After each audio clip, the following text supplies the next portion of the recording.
REED-BBS, BBS. Bones versus Stipe recap. As I alluded to in my pre-fight video, no one was clamoring for Jon Bones Jones versus Stipe Miocic. There was no suspense to the fight itself, yet, even knowing he would stop Stipe, this bout was vintage Jon Jones. Like a great concert or a Broadway play, it was an artful performance. Undeniably violent and infinitely rewatchable. My man battered Stipe to the body in all 3 rounds with kicks. I don't know if I'm just pounding him to the body with kicks. He was outboxing Stipe. Now, Stipe actually has better boxing than Bones, but you couldn't tell. It didn't show up in the octagon. Jones's left jab was on point. He hurt Stipe with a basic 1-2. Left jab, right hand, hurt him with it. You can see a weird, pained expression on Stipe's face after he got hurt. Jones, he tripped the shit out of Stipe early in the fight. It was a trip flip. He swiftly flung him to the ground. He threw him to the ground like he was a middleweight ragdoll in a heavyweight fight. That's how easily and swiftly and strongly he just flung him to the ground like, whoop. It's like, damn, looked like some old school karate master wearing the gi, just flinging younger dudes to the ground and shit. It was amazing to watch. He stalked Stipe. Jones sliced and diced Stipe with elbows. Opened a cut under his on his right cheekbone, under his right eye. And Stipe had no answers, man. He looked old. He looked slow. He looked feeble. This was not unlike Mike Tyson just the night prior versus Jake Paul. It was actually worse. He looked even worse than Mike did against Jake Paul. And he's not 58, Stipe ain't. He's older, but he ain't 50-8. The coup de grace, the death blow, was a walk-off spinning back kick, heel to ribs, left ribs. How much for one rib? How much for one rib? Possibly fracturing Stipe's rib. I mean, he was hurting like a motherfucker when he went down. The punches that followed were inconsequential. I mean, he wasn't getting up. He wasn't even trying to protect himself from the headshots because he was protecting his rib from that spinning walk-off back kick. All in all, what we saw was what we saw. The GOAT, the greatest mixed martial artist of all times, doing what he do. And just like that, I'm sitting in the sports bar. Shout out to Ojos Locos and their gorgeous wait staff. Minding my own business, enjoying the GOAT doing what he do. I seen Trump's bitch ass there the whole fight. I'm thinking, look, just don't acknowledge him, Jones. Fuck that dude personally, you know what I'm saying? And then Jones, I would have saluted that racist bitch ass motherfucker by grabbing my ball sack and or flipping the bird to him. But that's just me. That's just me, I guess. Jones did the little faux Trump dance.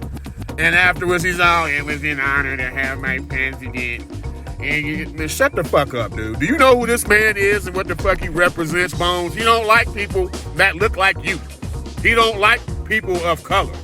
But you want to kiss his ass? Whatever. I've learned to separate fighters from their out-of-the-ring exploits. And let's not pretend Bones Jones is some Samaritan. He's had drug issues, both performance-enhancing and otherwise. He left the scene of a crime, blah, blah, blah. So he's never been someone I put on a pedestal in terms of how you should behave. But to see a black man dancing a jig for that racist piece of shit Donald Trump, fuck him and fuck anybody who voted for him. And I will repeat that. Fuck Trump and fuck anybody who voted for him. Yes, if you're listening, fuck you too.